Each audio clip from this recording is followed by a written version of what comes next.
Hi, welcome to another episode of MYD Global. I'm your host, Leanne Hackman-Carty. When a disaster hits, oftentimes structures, the buildings, become compromised.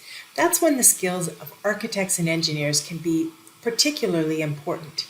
There's an organization called Engineering Ministries International, or EMI, and in this episode I speak with Greg Young, who's the Executive Director of their Canadian division, about the work that they do in helping communities better repair structures and use their skills in a very meaningful way. So stay tuned.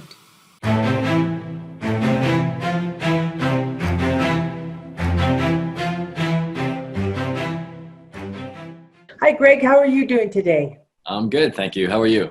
I'm good. Good. Hey, before we get started on our topic today, can you just explain a little bit about your background? Sure. My name is Greg Young. I'm born in Hong Kong, moved to Canada when I was 3. So I grew up in Vancouver on the West Coast. And I went to UBC for an undergrad, went to University of Oregon in the States for a Master's of Architecture. Came out in 91, worked in the field of architecture in Vancouver for about 14 years before joining Engineering Ministries International full-time. That was back in 2005. And before that, I was a volunteer on a few project trips with EMI as an architect. But I've been now in Calgary. We moved to Calgary to join the Canadian office of EMI. And now my role is not so much as a design architect, but I lead teams of architects and engineers overseas. And I'm also now the director. I've been a director now for about 10 years. And yeah, so that's a super quick little quick background about me. So yeah. 20 years in 2 minutes. So, yeah. That's right. So that's what I want to talk to you about today. I wasn't familiar with EMI, so Engineering Ministries International, but until recently. Okay. And I wouldn't mind knowing a little more about the organization, what you do, how long it's been around. Yeah, so EMI has been around since 1982.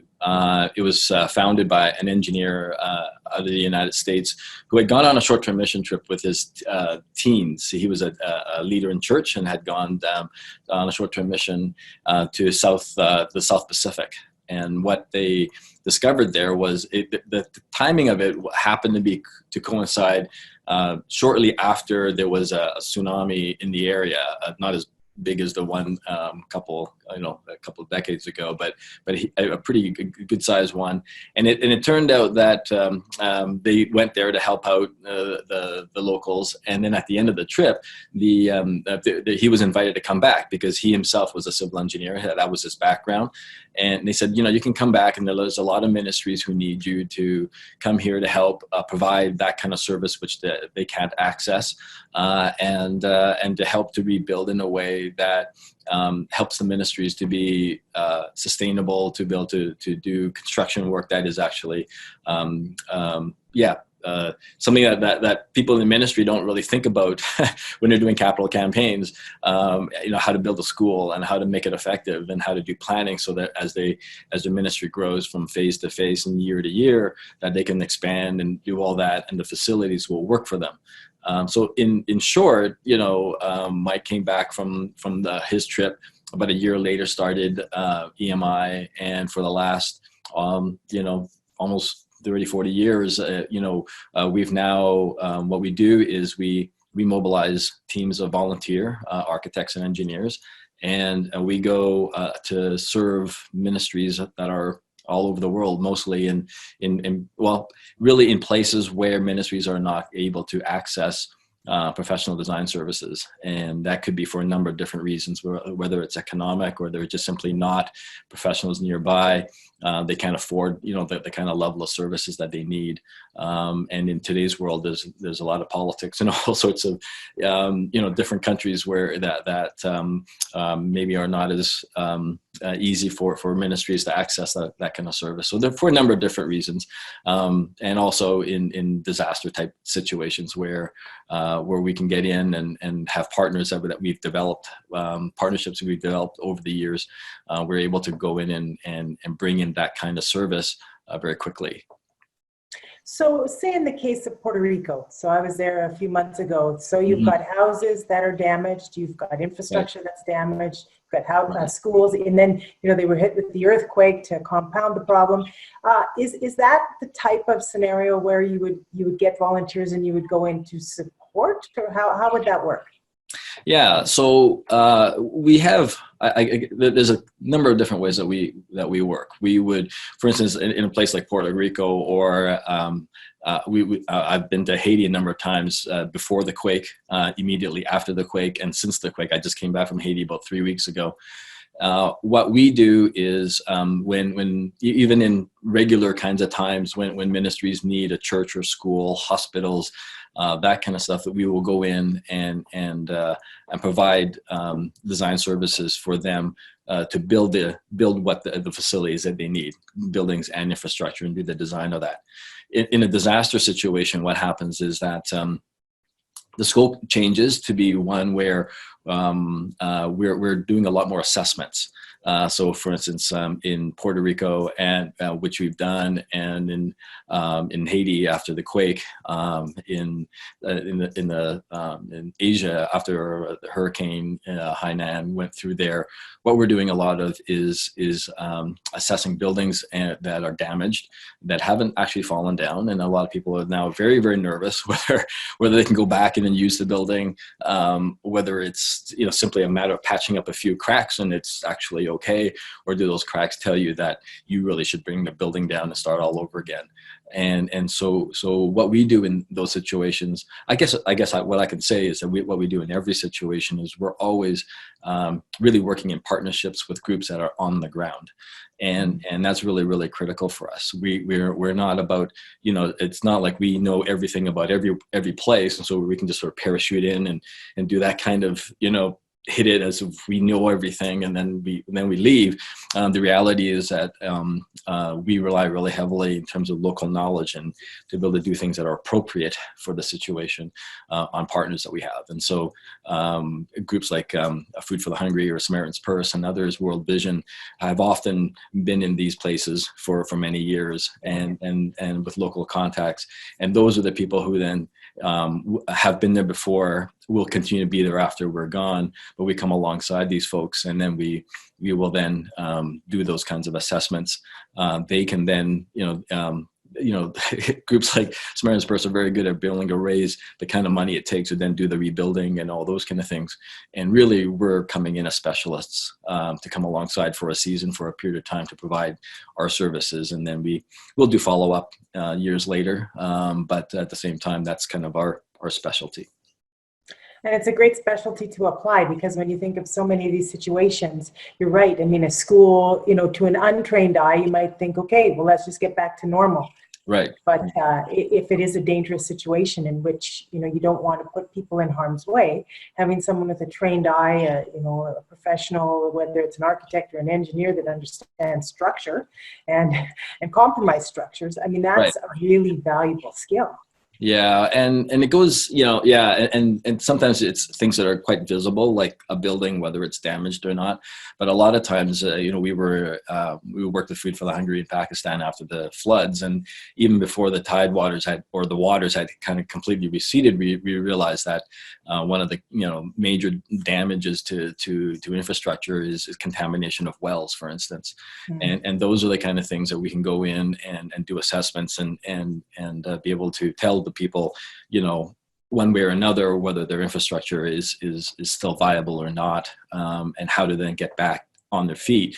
And so there's a lot of sort of, I guess what we call sort of water, sanitation, hygiene, wash types of situations as well, beyond physical infrastructure. A lot of times it's, so there's a number of different aspects of it that we bring.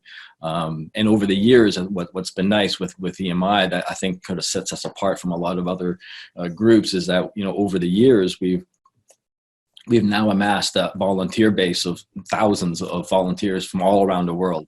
So one of the key things that we do now is wherever we go, we are, proactively connecting with local design professionals as well. And in some places, universities only have really been viable for the last 10, 15, 20 years.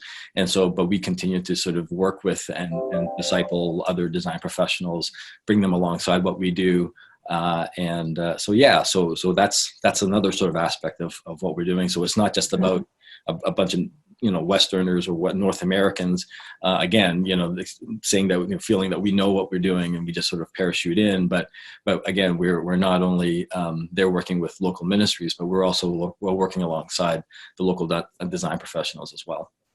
Yeah, that's great. So if someone wants to get involved, say with the organization, what are the ways they can become involved?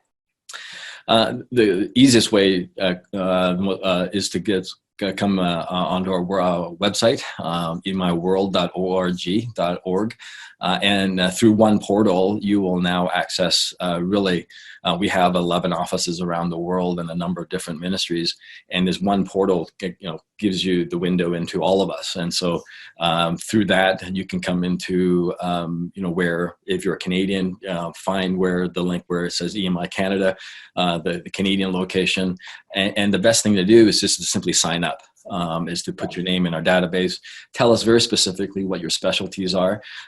Certainly just something as simple as an architect or civil engineer is fine, but if you have things that you do on a daily basis that is a little more special, whether in civil you're doing actually erosion and water or sort of rivers or coastal stuff, or if you're electrical, different kinds of infrastructure, if you've got experience in solar and different things, the more that information we get, when we then recruit for these kinds of trips and projects, we're able to then go and find people and go, hey, would you like to come and join us? Yeah. The other thing that people do is once they are signed up, they can sign up for a newsletter or an option where we will then let people know every 2 to 3 months what's happening, what are the latest projects that are out there, and then they can get emails like that says and so it's pretty much all year. We at some point so if you and our deployments, what we really try to do is try to keep them within a week or two. So they're short, and we know that professionals who are working people, if we're asking for a month or two, although if you have a month or two, we'll take you as well. We have all sorts of amazing opportunities that way. That's great. Well, Greg, before we wrap up, is there anything else you'd like to say? Yeah, let us know what your availability is, and we'd love to be able to connect with you. If you'd like to meet one of us, maybe in person, and have a chance to meet others who've been involved with EMI. We have reps across Canada, in many of the major centers, major cities and areas across Canada. We can get you in touch with someone local, go have coffee with somebody who's been on an EMI trip before, get to know them. I'm often, traveling across Canada, all the way from Vancouver to Halifax for the Missions Fest and everything in between. And I'd love to have coffee with people and just to say, hey, what would you like to do for 2 weeks? Maybe you're actually, thinking of a career in humanitarian work or in missions work like this, or you're getting towards retirement, you got some more time, and we'd love to fill that time. And you'll find a real meaningful kind of community to be a part of, and apply all that you've gained in your professional life and apply it in the world of missions, and we'd love to partner with you in that. So yeah, connect with us and sign up. That's a really critical thing, just so that we know that you're out there. And I'll be in Ontario in early May, and one of the things I want to do around the GTA is to have supper with a bunch of people. And so if you're in that area, for instance, and you've signed up, you'll get an email from me and just say, hey, I'm dropping by, let's connect, and we'd love to do that. That's great. I think it's so cool when you can actually take your professional training, your expertise, and apply it in a new way, and especially in this way because it's so meaningful. It's so practical. Yeah, I grew up in a very missional church, but kind of realized, as I was growing up and in going through school and stuff, that I'm not a pastor, I'm not a church planter or a Bible translator or even a doctor or a medical doctor. I like architecture, and I've hung out with engineers all my life, and so what can we do? And I go, oh wow, found EMI, and so this has been a great place for myself and many people that I've met. So that's great. Yeah. Well, Greg, thanks for taking the time. I will put the website in the bottom of the description of the video, and hopefully people can get in touch. And all the best in the work that you continue to do. Sure. Can I just make one more note about that? And if you are a pastor or involved at all with a missions organization that's doing work overseas, and you're curious about what accessing EMI services might be like, also contact me, and give me a shout. And the possibilities are endless. So we and like I said, our whole goal is to make this service accessible to those who need it. So yeah, thank you very much. Great. All Thanks, right, Greg. take Take care. care. Bye. Bye.